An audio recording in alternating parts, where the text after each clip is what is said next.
ನಿರಂತರ ಸುದ್ದಿ. ಮಂಗಳೂರಿನ ಹೊರವಲಯದ ಸೋಮೇಶ್ವರದ ರೆಸಾರ್ಟ್ ಒಂದರಲ್ಲಿ ಈಜುಕೊಳದಲ್ಲಿ ಮುಳುಗಿ 3 ಮಂದಿ ವಿದ್ಯಾರ್ಥಿನಿಯರು, ಅದು ಸಹ ಮೈಸೂರಿನ ಪ್ರತಿಷ್ಠಿತ ಇಂಜಿನಿಯರಿಂಗ್ ಕಾಲೇಜಿನ ಅಂತಿಮ ವರ್ಷದ ವಿದ್ಯಾರ್ಥಿನಿಯರು ಮೃತಪಟ್ಟಿದ್ದಾರೆ. ಅತ್ಯಂತ ದುರಂತದಾಯಕ ಘಟನೆ. ಇದರ ಹೊಣೆಯನ್ನು ಯಾರು ಹೊರಬೇಕು ಎನ್ನುವುದರ ಬಗ್ಗೆ ಜಿಜ್ಞಾಸೆಗಳಿವೆ. ಯಾಕಂತ ಹೇಳಿದರೆ, ಈಜುಕೊಳದಲ್ಲಿ ಈಜಲಿಕ್ಕೆ ಇಳಿದಂತಹ ವಿದ್ಯಾರ್ಥಿನಿಯರಿಗೆ ಈಜು ಬರ್ತಾ ಇರಲಿಲ್ಲ. ಅದು ಅವರಿಗೂ ಗೊತ್ತಿತ್ತು, ನಮಗೆ ಈಜು ಬರುವುದಿಲ್ಲ ಅಂತೇಳಿ. ಸಾಮಾನ್ಯವಾಗಿ ಈಜುಕೊಳ 4 ಫೀಟಿನಿಂದ ಆರಂಭವಾಗಿ ಅಂತಿಮವಾಗಿ 6 ಫೀಟಿನವರೆಗೆ ಆಳ ಇರ್ತದೆ. 4 ಫೀಟ್ನಲ್ಲಿ ಈಜಾಡ ತೊಡಗಿದಾಗ ಸ್ವಲ್ಪ ಮುಂದೆ ಹೋಗುವಾಗ ಅಲ್ಲಿ ಆಳ 5 ಫೀಟ್ ಇರ್ತದೆ. ಅದರ ಮುಂದಿನ ಆಳ 6 ಫೀಟ್ವರೆಗೆ ಇರ್ತದೆ. ಒಂದು ವಿದ್ಯಾರ್ಥಿನಿ 6 ಫೀಟಿನ ಆಳಕ್ಕೆ ಇಳಿದಾಗ ಮುಳುಗಿದ್ಲು. ಅವಳನ್ನು ರಕ್ಷಣೆ ಮಾಡಲಿಕ್ಕೆ ಮತ್ತೆ 2 ವಿದ್ಯಾರ್ಥಿನಿ ಹೋದ್ರು. ಒಟ್ಟಾರೆಯಾಗಿ 3 ಮಂದಿ ಅಲ್ಲಿ ಮುಳುಗಿ ಮೃತಪಟ್ಟರು. ಆ ಇಡೀ ಘಟನೆಯನ್ನ ಅವರೇ ತಮ್ಮ ಮೊಬೈಲ್ನಲ್ಲಿ ಸ್ವಯಂಚಾಲಿತವಾಗಿ ಚಿತ್ರೀಕರಿಸಿಕೊಂಡಿದ್ದಾರೆ. ಅದರಿಂದ ಘಟನೆ ಹೇಗೆ ನಡೆದಿದೆ ಎನ್ನುವುದಂತೂ ಸ್ಪಷ್ಟ ಆಗಿದೆ. ಮತ್ತೆ ಈಜುಕೊಳ ಅಂತ ಹೇಳಿದ ಕೂಡಲೇ ಅಲ್ಲಿ ಒಬ್ಬ ಟ್ಯೂಟರ್ ಇರಬೇಕು, ಮತ್ತೆ ಲೈಫ್ ಗಾರ್ಡ್ಗಳು ಇರಬೇಕು, ಸೆಕ್ಯೂರಿಟಿ ಗಾರ್ಡ್ಗಳಿರಬೇಕು ಎನ್ನುವುದೆಲ್ಲ ನಿಯಮಗಳು ಮಾತ್ರ. ಹೆಣ್ಣು ಮಕ್ಕಳು ಈಜುವಂತ ಸಂದರ್ಭದಲ್ಲಿ ಪುರುಷ ಅಭ್ಯರ್ಥಿಗಳನ್ನು ನೀವು ಸೆಕ್ಯೂರಿಟಿ ಗಾರ್ಡ್ಗಳಾಗಿ, ಟ್ಯೂಟರ್ಗಳಾಗಿ ಇಟ್ಟುಕೊಳ್ಳುವಂತಿಲ್ಲ. ಅದು ಮಹಿಳೆಯರ ಖಾಸಗಿತನಕ್ಕೆ ಧಕ್ಕೆ ಬರ್ತದೆ ಎನ್ನುವ ಕಾರಣಕ್ಕಾಗಿ ಅದು ಒಂದು ಕ್ರಿಮಿನಲ್ ಅಪರಾಧ ಆಗುತ್ತೆ. ಆದ್ದರಿಂದ ಅಲ್ಲಿ ಇಟ್ಟುಕೊಳ್ಳುವಂಥ ಪ್ರಶ್ನೆ ಇಲ್ಲ. ಮತ್ತೆ ನಗರದಿಂದ ಹೊರ ವಲಯದಲ್ಲಿರುವಂಥ ರೆಸಾರ್ಟ್, ಅದು ಸರಿಯಾದ ರೀತಿಯ ಬಂದೋಬಸ್ತ್ ಇಲ್ಲ ಅಂತ ಮತ್ತೊಂದು ಆರೋಪ ಇದೆ. ಅದೊಬ್ಬರ ಸೆಕ್ಯೂರಿಟಿ ಗಾರ್ಡ್ ಇರ್ತಾರೆ, ಅದಕ್ಕೊಬ್ಬ ಮ್ಯಾನೇಜರ್ ಇರ್ತಾನೆ, 1-2 ಕೆಲಸಗಾರರು ಇರ್ತಾರೆ ಹೊರತು ಅಲ್ಲೊಬ್ಬ ಪರ್ಮನೆಂಟ್ ಇಷ್ಟೇ ಮಂದಿ ಕೆಲಸಗಾರರನ್ನು ನೇಮಿಸಿಕೊಳ್ಳುವಂತಹ ವ್ಯವಸ್ಥೆಗಳು ಇರುವುದಿಲ್ಲ. ಯಾಕಂತ ಹೇಳಿದರೆ, ಅಂತಹ ಐಸೋಲೇಟೆಡ್ ಪ್ಲೇಸಲ್ಲಿ ಇರುವಂತಹ ರೆಸಾರ್ಟ್ಗಳಲ್ಲಿ ದಿನನಿತ್ಯ ಕಸ್ಟಮರ್ಗಳು ಇರುವುದಿಲ್ಲ. ಕಸ್ಟಮರ್ಗಳ ಅನುಕೂಲತೆಗೆ ತಕ್ಕಂತೆ ಕೆಲಸಗಾರರನ್ನು ನೇಮಿಸಿಕೊಳ್ಳಲಿಕ್ಕೆ ಆಗುವುದಿಲ್ಲ. ಯಾಕಂದರೆ ಅದು ದುಬಾರಿ ಆಗತ್ತೆ. ತಿಂಗಳಿಗೆ 3-4 ಬುಕ್ಕಿಂಗ್ಗಳು ಇದ್ದರೆ ಅದಕ್ಕೆ ಬೇಕಾಗಿ ಆಯಾ ಸಂದರ್ಭಕ್ಕೆ ಸೆಕ್ಯೂರಿಟಿ ಗಾರ್ಡ್ಗಳು ನೇಮಕ ಮಾಡ್ಲಿಕ್ಕೆ ಆಗುತ್ತೆ. ನೇಮಕ ಮಾಡುವುದಾದ್ರೆ ತಿಂಗಳ ಸಂಬಳದಕ್ಕೆ ನೇಮಕ ಮಾಡಬೇಕು. ಅದರಿಂದಾಗಿ ಅವರು ನೇಮಕ ಮಾಡಿಲ್ಲ. ಆದರೆ ಪ್ರವಾಸೋದ್ಯಮ ಇಲಾಖೆ ಮತ್ತು ಸ್ಥಳೀಯ ಆಡಳಿತ ಸಂಸ್ಥೆ ನಿಗದಿಪಡಿಸಿದಂತಹ ಸುರಕ್ಷತಾ ಕ್ರಮಗಳನ್ನು ಆ ರೆಸಾರ್ಟ್ ಪಾಲಿಸಿಲ್ಲ ಎನ್ನುವುದು ಸ್ಪಷ್ಟ. ಅದಕ್ಕಾಗಿ ಅವರ ಮೇಲೆ ಕ್ರಿಮಿನಲ್ ಕೇಸು ದಾಖಲಾಗಿದೆ. ಅವರನ್ನು ಪೊಲೀಸರು ಬಂಧಿಸಿದ್ದಾರೆ ಮತ್ತು ಬೇಲೇಬಲ್ ಒಫೆನ್ಸ್ ಆಗಿರುವುದರಿಂದ ಜಾಮೀನಿನ ಮೇಲೆ ಬಿಟ್ಟಿದ್ದಾರೆ. ಆದ್ದರಿಂದ ಕೇವಲ ಆ ಒಂದು ರೆಸಾರ್ಟ್ ಮಾತ್ರ ಅಲ್ಲ,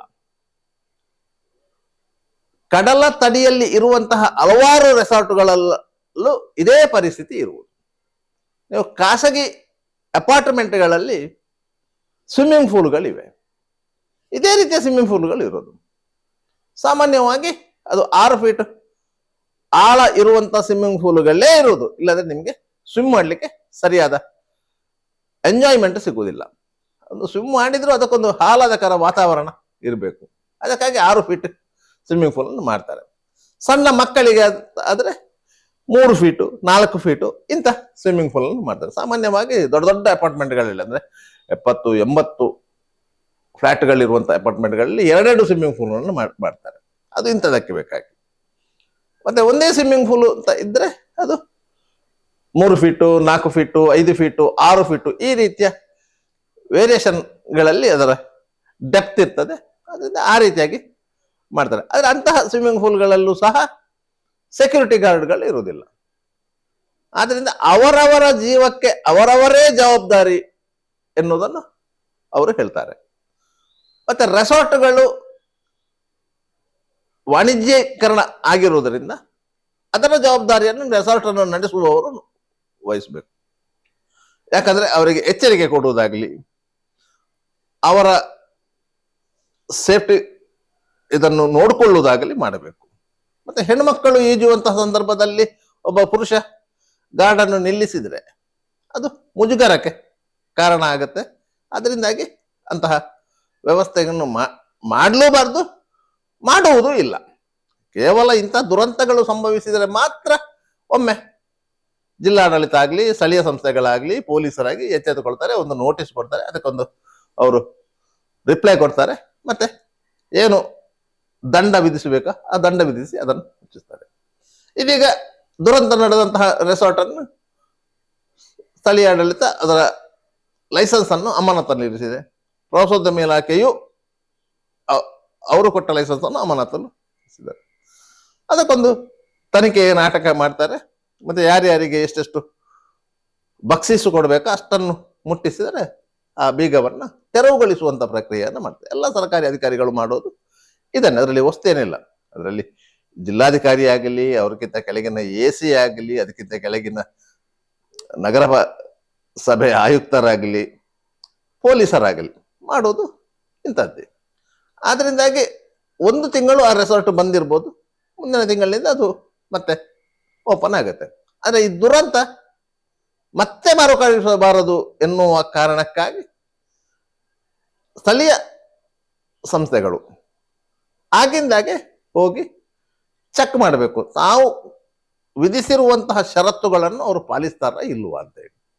ಒಂದು ವೇಳೆ ಷರತ್ತುಗಳನ್ನು ಪಾಲಿಸಲಿಲ್ಲ ಅಂತ ಹೇಳಿದ್ರೆ ನೋಟಿಸ್ ಕೊಡಬೇಕು. 2ನೇ ನೋಟಿಸ್ ಕೊಡುವಂತ ಪರಿಸ್ಥಿತಿ ಬಂದ್ರೆ ಅದಕ್ಕೆ ಬೀಗ ಜಡಿಬೇಕು. ಮತ್ತೆ ಅದರ ಪರವಾನಿಗೆಯನ್ನು ಶಾಶ್ವತವಾಗಿ ರದ್ದು ಮಾಡಬೇಕು. ಆದರೆ ಯಾವುದೇ ನಗರ ಸಭೆಗಳು, ಪುರಸಭೆಗಳು, ನಗರ ಪಾಲಿಕೆ ಮಾಡುವುದಿಲ್ಲ. ನಗರ ಪಾಲಿಕೆಯೇ ನಿರ್ವಹಿಸುವಂತಹ ಮಂಗಳೂರು ಮಂಗಳ ಸ್ಟೇಡಿಯಂನ ಈಜುಕೊಳದಲ್ಲಿ ಒಂದು ಬಾಲಕ ಮೃತಪಟ್ಟಿದ್ದ. ಮಂಗಳೂರು ಮಹಾನಗರ ಪಾಲಿಕೆ ಏನು ಮಂಗಳ ಈಜುಕೊಳವನ್ನು ಏನು ಮುಚ್ಚಲಿಲ್ಲ, ಆ ಬಾಲಕನಿಗೆ ಸರಿಯಾದ ಪರಿಹಾರವನ್ನು ಕೊಡಲಿಲ್ಲ. ಅದು ಯಾಕೆ ಘಟನೆ ಆಯಿತು ಎನ್ನುವುದರ ಬಗ್ಗೆ ಎನ್ಕ್ವೈರಿ ಸರಿಯಾಗಿ ಆಗಲಿಲ್ಲ. ಆದ್ರಿಂದಾಗಿ ಇಂತಹ ದುರಂತಗಳು ಸಂಭವಿಸಿದಾಗ ಮಾತ್ರ ಆಡಳಿತ ವ್ಯವಸ್ಥೆ ಒಮ್ಮೆ ಎಚ್ಚೆತ್ತುಕೊಳ್ಳುತ್ತದೆ, ಮತ್ತೆ ಅದು ಸಹಜ ಸ್ಥಿತಿಗೆ, ಅಂದ್ರೆ ಸುಪ್ತಾವಸ್ಥೆ ಅಂತ ನಾವು ಹೇಳ್ತೇವೆ, ನಿದ್ದೆ ಬಾರದಾಗಿಯೂ ಇಲ್ಲ, ಬಂದಾಗಿಯೂ ಇಲ್ಲ ಅಂತ ವ್ಯವಸ್ಥೆಗೆ ಹೋಗ್ತದೆ. ತುಂಬಾ ವರ್ಷಗಳ ಹಿಂದೆ ಸಜಿಪ ನಡುವಿನಿಂದ ತುಂಬೆಗೆ ದೋಣಿ ಕಡವು ಇತ್ತು. ಈಗಲೂ ಅಲ್ಲಿನ ಜನರಿಗೆ ಅತ್ಯಂತ ಹತ್ತಿರದ ದಾರಿ ಅದೇ ದೋಣಿ ಕಡವು. 1991ರಲ್ಲಿ ದೋಣಿ ಮಗುಚಿ 10 ಮಂದಿ ನದಿ ಪಾಲಾಗಿದ್ದರು, 18 ಮಂದಿ ಈಜಿ ದಡ ಸೇರಿದ್ದರು. ಆ ಸಂದರ್ಭದಲ್ಲಿ ಜಿಲ್ಲಾಧಿಕಾರಿಗಳಾಗಿದ್ದ ಕೃಷ್ಣನವರಾಗ್ಲಿ, ಜಿಲ್ಲಾ ಪೊಲೀಸ್ ವರಿಷ್ಠಾಧಿಕಾರಿಗಳಾಗ್ಲಿ, ಸುರೇಶ್ ಬಾಬು ಅವರು ಜಿಲ್ಲಾ ಪೊಲೀಸ್ ವರಿಷ್ಠಾಧಿಕಾರಿಗಳು ಆಗಿದ್ರು, ಅಮರ ಸುಮತಿ ಅವರು ಬಂಟ್ವಾಳ ತಹಶೀಲ್ದಾರ್ ಆಗಿದ್ರು, ಇವರೆಲ್ಲ ಸ್ಥಳಕ್ಕೆ ಬಂದಿದ್ರು. ನಾವು ಅಲ್ಲಿ ದೋಣಿ ಕಡವನ್ನು ನಿಲ್ಲಿಸ್ತೇವೆ, ಮತ್ತೆ ಅಲ್ಲಿ ಮೆಕನೈಸ್ಡ್ ಬೋಟು, ಯಾಂತ್ರಿಕದ ದೋಣಿಯನ್ನ ಒದಗಿಸ್ತೇವೆ ಅಂತ ಹೇಳಿದ್ರು. ಬಂಟ್ವಾಳ ತಾಲೂಕು ಆಫೀಸಲ್ಲೇ ಆ ಮೀಟಿಂಗ್ ಆಗಿತ್ತು. ಸ್ಥಳೀಯ ಶಾಸಕರು ಎಲ್ಲರೂ ಇದ್ರು, ಉಕ್ಮಾ ಪೂಜಾರಿ ಅವರು ಆಗ ಸ್ಥಳೀಯ ಶಾಸಕರಾಗಿದ್ರು. ಮೆಕನೈಸ್ಡ್ ಬೋಟ್ ಅಂತ ಆಗಿದೆ. 2 ದಿವಸ ಬಂದಿದೆ ಹೊರತು ಅದರ ನಂತರ ಆ ಮೆಕನೈಸ್ಡ್ ಬೋಟ್ ಎಲ್ಲಿ ಹೋಗಿದೆ ಅಂತ ಇಲ್ಲ. ಸಹಜವಾಗಿ ಅದರ ನಂತರ ಅಲ್ಲಿನ ಜನರಿಗೆ ಆ ಸಾಮಾನ್ಯ ಬೋಟೆ ಆಧಾರ ಆಗಿತ್ತು. ಅದರ ನಂತರ ಅಲ್ಲಿ ದುರಂತ ನಡೆದಿಲ್ಲ. ದುರಂತ ನಡೆದಿಲ್ಲ ಅಂತ ಹೇಳಿದ ಕೂಡಲೇ ಇಂದಿನ ದುರಂತ ಮಾಸಿ ಹೋಗ್ತದೆ? ಹೋಗೋದಿಲ್ಲ. ಅದೇ ರೀತಿ ಅಳಿವೆ ಬ್ಯಾಗಿನಲ್ಲಿ ದೋಣಿ ದುರಂತ ನಡೆದಿತ್ತು. 10 ಮಂದಿ ಮೀನುಗಾರರು ಸಮುದ್ರ ಪಾಲಾಗಿದ್ರು. ಅಳಿವೆ ಬಾಗಿಲಿನಲ್ಲಿ ಹೂಳೆತ್ತದ ಸಮಸ್ಯೆಯ ಕಾರಣಕ್ಕಾಗಿ ದೋಣಿ ದುರಂತ ನಡೆದಿರೋದು. ಅದರ ನಂತರವೂ ಸಹ ಸರಿಯಾದ ರೀತಿಯಲ್ಲಿ ಹೂಳೆತ್ತಿದ ನಿದರ್ಶನ ಇಲ್ಲ. ಇವತ್ತಿಗೂ ಸಹ ಅಳಿವೆ ಬಾಗಿಲಲ್ಲಿ ಅಂದಾಜಿನಲ್ಲಿ ಅವರು ನದಿಗೆ ದೋಣಿಯನ್ನು ತರ್ತಾರೆ. ಅಂದಾಜಿನಲ್ಲಿ ಎಲ್ಲಿ ಒಯ್ಗೆ ರಾಶಿ ಬಿದ್ದಿದೆ ಅನ್ನೋದು ಅವರಿಗೆ ಗೊತ್ತಿರ್ತದೆ ಮೀನುಗಾರರಿಗೆ. ಆ ಅಂದಾಜಿನಲ್ಲಿ ಅವರು ದೋಣಿಯನ್ನು ಒಳಗೆ ತರೋದು. ಒಂದು ವೇಳೆ ಸ್ವಲ್ಪ ಆಚೆ ಈಚೆ ಆದ್ರೆ ಪುನಃ ಅದು ಉಳಿತದ ಜಾಗಕ್ಕೆ ಹೋಗಿ ಅಪಘಾತ ಆಗುವ ಸಾಧ್ಯತೆಗಳಿವೆ. ಅದ್ರಾಗ ಇಂಥ ದುರಂತಗಳು ನಡೆಯುವುದಕ್ಕೆ ಹಲವಾರು ಕಾರಣಗಳಿವೆ. ಮುಖ್ಯವಾಗಿ ನಾವು ಬೆಟ್ಟು ಮಾಡುವುದು ಸರ್ಕಾರಿ ಅಧಿಕಾರಿಗಳನ್ನು. ಅವರು ಕಾಲ ಕಾಲಕ್ಕೆ ನಿಯಮಿತವಾಗಿ ಅದರ ಪರಿಶೀಲನೆ ಮಾಡ್ತಾ ಇದ್ರೆ, ಸಂಬಂಧಪಟ್ಟವರನ್ನು ಎಚ್ಚರಿಸ್ತಿದ್ರೆ ಇಂತಹ ದುರಂತಗಳು ನಡೆಯುವುದಿಲ್ಲ. ಆದ್ರೆ ಅವರು ಆ ಕಡೆ ತಲೆ ಹಾಕಿ ಮಲಗುವುದಿಲ್ಲ. ನೀವು ನೋಡ್ಬೋದು, ಈಗ ಈ ಅಕ್ರಮ ಮರಳುಗಾರಿಕೆ ಅಂತ ನಾವು ಹೇಳ್ತೇವೆ. ಸಕ್ರಮವಾಗಿ ಮಾಡದೇ ಇದ್ದರೆ ನೀವು ಅಕ್ರಮವನ್ನು ಮಾಡಲೇಬೇಕಾಗತ್ತೆ. ಯಾಕಂದ್ರೆ ಮರಳು ಅಗತ್ಯ ವಸ್ತುಗಳಲ್ಲಿ ಒಂದಾಗಿದೆ. ಇಷ್ಟೆಲ್ಲ ಕಾಮಗಾರಿಗಳನ್ನು ನಡೆಯುವಾಗ ಮರಳು ಬೇಕೇ ಬೇಕು. ಸಕ್ರಮವಾಗಿ ಮಾಡಲಿಕ್ಕೆ ಪರ್ಮಿಟ್ ಸಿಗ್ತಾ ಇಲ್ಲ. ಗಣಿ ಮತ್ತು ಭೂಮಿ ವಿಜ್ಞಾನ ಇಲಾಖೆ ಪರ್ಮಿಟ್ ಕೊಡ್ತಾ ಇಲ್ಲ. ಆಗ ಒಬ್ಬ ಮನೆ ಕಟ್ಟಬೇಕಾದ್ರೆ ಅವನಿಗೆ 4 ಲೋಡು ಮರಳು ಬೇಕಾದ್ರೆ ಅವ ಯಾರ ಮನೆಯಿಂದ ತರಬೇಕು? ಸರ್ಕಾರಿ ಅಧಿಕಾರಿಗಳ ಮನೆಯಿಂದ ತರ್ಲಿಕ್ಕೆ ಆಗತ್ತ?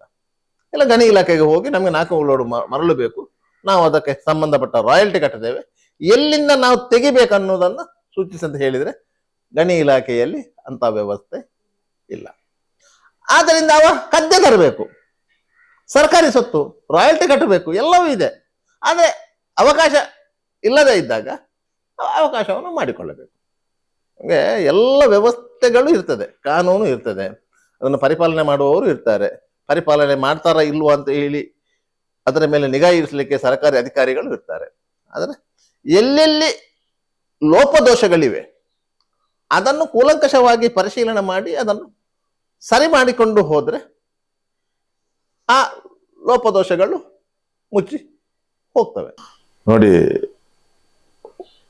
ಆ ರೆಸಾರ್ಟ್ ಅಲ್ಲಿ ನಡೆದಂತ ಘಟನೆಗೆ ರೆಸಾರ್ಟ್ ಸಿಬ್ಬಂದಿಗಳ ನಿರ್ಲಕ್ಷ್ಯ ಕಾರಣ ಒಂದು, ಮತ್ತೆ ಆತ್ಮವಿಶ್ವಾಸದಿಂದ ಆ ಈಜುಕೊಳಕ್ಕೆ ಇಳಿದಂತ ವಿದ್ಯಾರ್ಥಿನಿಯರೂ ಕಾರಣ.